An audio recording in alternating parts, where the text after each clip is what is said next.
어제부터 도피성에 관련돼서 말씀을 나누고 있는데요. 하나님께서 왜 도피성을 주셨을까요? 이것에 대한 답을 먼저 갖고 있어야 오늘 말씀이 좀 이해하기가 좋으실 겁니다. 도피성은 인격적이신 하나님께서 생명을 소중히 여기고 보호하기 위한 최소한의 장치입니다. 오늘날 어느 가족 중에 구성원 한 명이 살인을 당한다면 내 가족을 죽인 그 누군가를 어떻게 하고 싶으시겠습니까? 인간적인 마음으로는 똑같이 갚아주고 싶지 않겠습니까? 내 아들을, 나의 부모님을, 나의 친구를, 나와 가까운 사람을 누군가가 죽인다면 그 사람에게 똑같이 갚고 싶지 않겠습니까? 그런데 오늘날 그렇게 하지 않습니다. 왜냐하면 우리가 처벌받으니까요. 또는 내 가족이 죽었다고 해서 똑같이 그것을 갚아주는 것이 잘못됐다는 것을 아니까요. 하지만 고대에는 그러한 안전장치가 있었을까요? 만약에 부지 중에라도 의도하지 않고 어제 담임 목사님이 예를 들었던 것처럼 내가 곡식을 낫으로 베고 있다가 잘못해서 이 낫을 놓쳐서 이 낫이 날아가 누군가를 상하게 하고 죽인다면, 그런데 그 죽은 사람이 굉장히 힘 있는 사람이라면, 그 당시에 주인이었고 노예의 관계 속에 있었다면 과연 그 잘못해서 낯을 놓친 사람은 그 자리에서 죽지 않았겠습니까? 또는 그 사람뿐만 아니라 그 고대의 옛날에 보호장치가 하나도 없었다면 그 낯을 놓친 사람뿐만 아니라 그의 가족, 그와 관계 맺은 사람들이 다 해코지를 당하지 않았을까요? 그렇게 원수가 원수를 낳고 계속해서 복수의 살인이 확산되어 공동체 안에 살인이 가득하고 그 공동체 안에 죄악이 가득한 것을 방지하기 위함으로 하나님은 도피성을 주신 것입니다. 사랑은 악합니다. 사람은 악하기 때문에 감정적인 보복, 아니면 내가 당한 일을 몇 배로 갚으려고 하는 마음, 그러한 습성이 있습니다. 그것을 아시는 하나님은 도피성이라는 보호장치를 두신 것입니다. 다시 말해 도피성은 감정적인 보복을 막고 생명을 지키기 위한 하나님의 배려입니다. 하나님은 그래서 의도적인 살인과 실수로 인한 살인을 명확하게 구분하신 이유가 생명의 가치를 소중히 여기시기 때문입니다. 하나님은 우리의 생명을 귀중하게 여기시고 공동체가 이 가치를 깨달아 함께 지켜가기를 원하셔서 오늘 보시면 22절 말씀, 23절의 말씀, 24절의 말씀에 분명하게 의도적인 살인과 그렇지 않은 살인을 나누고 있음을 우리는 알아야 합니다. 25절의 말씀을 보면요, 이러한 말씀이 있죠. 25절의 말씀을 함께 같이 읽겠습니다. 시작. 피를 보복하는 자의 손에서 살인자를 건져내어 그가 피하였던 도피성으로 돌려보낼 것이요, 그는 거룩한 기름 부음을 받은 대제사장이 죽기까지 거기 거주할 것이니라. 도피성으로 도망한 사람은요, 이렇게 의도적이지 않은 살인을 저지른 사람은 그 지역에 있던, 어제 들으셨죠? 레위인이 받은 성 안에 이제 도피성을 두게 되는데 그 도피성으로 보내라 라고 말씀을 하시고요. 그리고 언제까지 거기 있어야 되느냐? 대제사장이 죽기까지 거기 있어야 된다 라고 말합니다. 만약 도피성으로 도망했던 사람이 대제사장이 죽기 전에 도피성에서 나오면 그 죽은 사람의 친족이 와서 그를 죽여도 정당한 것으로 간주했습니다. 이는 실수로 살인을 저질렀을지라도, 어쩔 수 없이 부지 중에 저지른 살인일지라도 생명을 죽인 자에 대한 일정한 책임이 있다라는 것을 알려주시는 겁니다.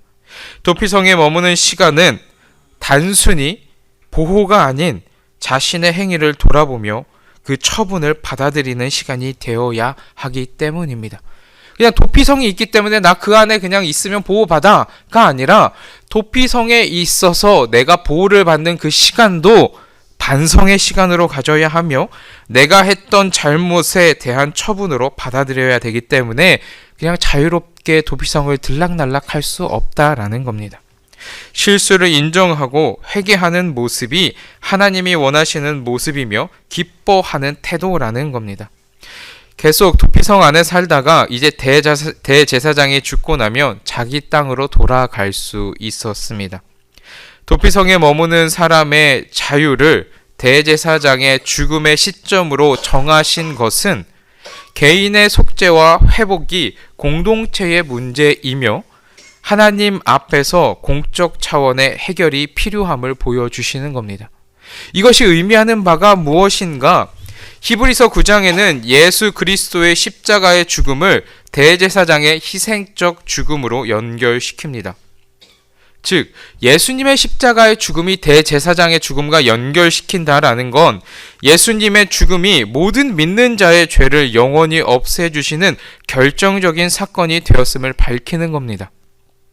민수기의 도피성 제도, 이 도피성에서 나타난 대제사장의 죽음이 갖는 의미가 속죄적인 의미로서 이후 예수님의 십자가라는 완전한 속죄 사건을 예표하는 역할을 한다라는 겁니다. 부지 중에 죽였던 이 살인을 어느 정도는 해결해 주는 보호장치였던 도피성, 특히 대제사장이 죽는 그 시점을 둔 게 우리 예수님께서 우리의 죄를 용서하시는 그 대속의 의미를 예표하고 있다라는 겁니다. 하나님이 우리를 용서하셨고 예수님의 십자가의 은혜를 받은 자로서 용서할 수 있는 마음 또한 우리에게 있어야 함을 이 도피성의 말씀을 통해 알려주신다라는 겁니다. 30절 말씀부터는요, 생명을 죽인 사람에 대해서 공동체가 가져야 하는 엄중한 책임과 그로 인해 발생하는 땅의 오염의 문제를 다루고 있습니다. 하나님은 살인에 대해 판결을 내릴 때 한 사람의 증인만의 말을 들어서는 안 된다라고 말씀하시고요. 2명 이상의 증인이 있어야 한다라고 명하십니다. 특별히 사형 판결은 한 사람의 생명을 빼앗는 결정이기 때문에 절대로 감정적이어서나 아니면 불확실한 증언이 아닌 철저한 검증이 필요하다라는 겁니다. 우리도 말과 행동을 신중히 해야 한다라고 말씀해 주시는 거예요.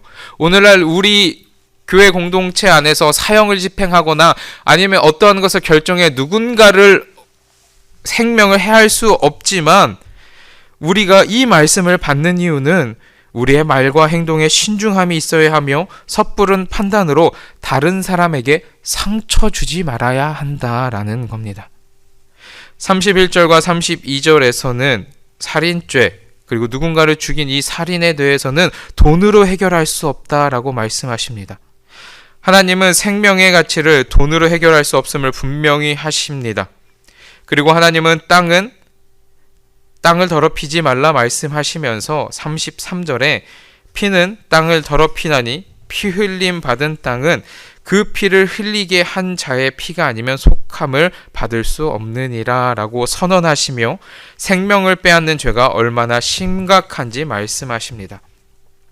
하나님은 당신이 거주하시는 땅을 더럽히지 말라라는 이 명령을 통해 공동체가 거룩해야 할 이유가 어디에 있느냐라고 말씀하시는데 공동체가 거룩해야 할 이유가 하나님께 있음을 알려주십니다. 거룩한 하나님이 너희 가운데 있으니 너희는 거룩해야 한다라는 겁니다. 우리 33절의 말씀을 같이 읽었으면 좋겠습니다. 33절의 말씀입니다. 시작. 너희는 너희가 거주하는 땅을 더럽히지 말라. 피는 땅을 더럽히나니 피 흘림을 받은 땅은 그 피를 흘리게 한 자의 피가 아니면 속함을 받을 수 없느니라. 아멘.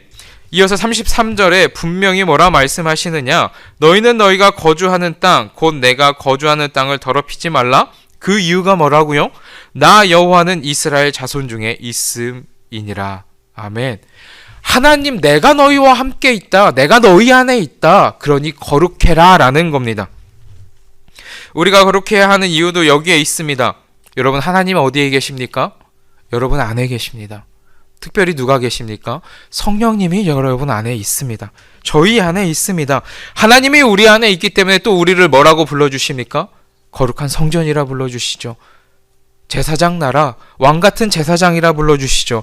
여러분, 제사장은 어떠한 직분입니까? 거룩한 직분이에요. 여러분, 목사만 제사장입니까? 오늘날? 아니요. 이곳에 있는 여러분 한 명 한 명이 제사장이라고요. 거룩한 하나님의 백성이라고요. 그러니 우리가 거룩할 수 있는 건 내가 착한 일을 해서, 내가 좋은 일을 해서 살인을 저지르지 않아서가 아니라, 살인자와 같이 더러운 죄인이지만 대제사장의 죽음과 같이 예수님이 나를 위해 죽으셨기에 그 죽음으로 우리는 거룩할 수 있고 하나님이 우리 안에 있기 때문에 거룩할 수 있습니다. 오늘날 우리는 폭력과 살인을 포함한 많은 범죄에 굉장히 무감각해지기 쉬운 세상을 살아가고 있습니다.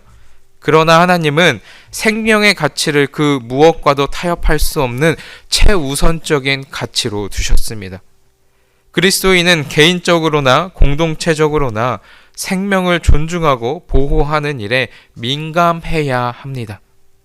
사회 속에서 생명을 가볍게 여기거나 경솔하게 다루는 문화를 단호히 우리는 저항하고 올바른 가치를 하나님이 도피성을 두셨던 것처럼 선포하며 행하며 살아가야 합니다. 사랑하는 성도 여러분, 하나님은 생명을 무엇보다 소중히 여기시며 생명에 대해서는 신중함과 공의로움을 요구하십니다. 도피성을 통해 감정적인 보복을 막고 공정한 재판을 통해 생명을 보호하셨습니다. 또한 생명의 가치를 돈으로 타협하지 못하게 하셨습니다. 폭력은 당연히 멀리하고 신중한 말과 행동으로 다른 사람의 몸과 마음을 귀하게 대해 주시길 바랍니다. 육체적인 상처와 죽음뿐만 아니라 영혼의 상처와 죽음도 조심히 다루는 여러분이 되셨으며 합니다. 말로도 충분히 누군가를 아프게 할 수 있고 죽일 수 있습니다. 하나님이 요구하시는 대로 우리는 말로, 눈빛으로 우리의 작은 행동 하나까지도 소중히 여기며 또한 신중하게 하나님의 사랑과 공의를 실천하시길 바랍니다. 하나님 앞에서 생명을 소중히 지키고 세상을 거룩하게 만드는 사명을 온전히 잘 감당하는 여러분 마음 가운데 도피성을 두는 그런 우리 모두 되길 주님의 이름으로 축원합니다. 기도드리겠습니다.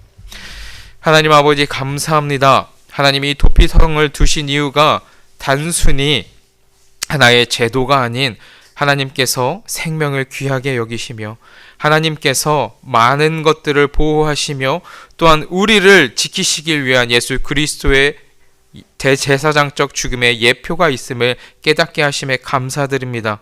하나님, 오늘날 누군가를 우리가 죽이지 않게 하시고 또한 하나님이 이 죽인다는 것이 육체적인 죽음뿐만 아니라 나의 말과 행동으로 다른 사람의 마음을 아프게 하고 영혼을 죽이는 일이 없도록 하나님 신중에 신중을 취하며 나의 말 한마디도 나의 눈빛 하나도 조심히 다룰 수 있는, 그렇게 할 수 있는 우리 모두 되게 하여 주시옵소서. 감사합니다. 이 모든 말씀 예수 그리스도의 이름으로 기도드리며 주님께서 가르쳐 주신 기도를 함께 드립니다. 하늘에 계신 우리 아버지, 아버지의 이름을 거룩하게 하시며 아버지의 나라가 오게 하시며 아버지의 뜻이 하늘에서와 같이 땅에서도 이루어지게 하소서. 오늘 우리에게 일용할 양식을 주시고 우리가 우리에게 잘못한 사람을 용서하여 준 것 같이 우리 죄를 용서하여 주시고 우리를 시험에 빠지지 않게 하시고 악에서 구하소서. 나라와 권능과 영광이 영원히 아버지의 것입니다. 아멘.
있습니다.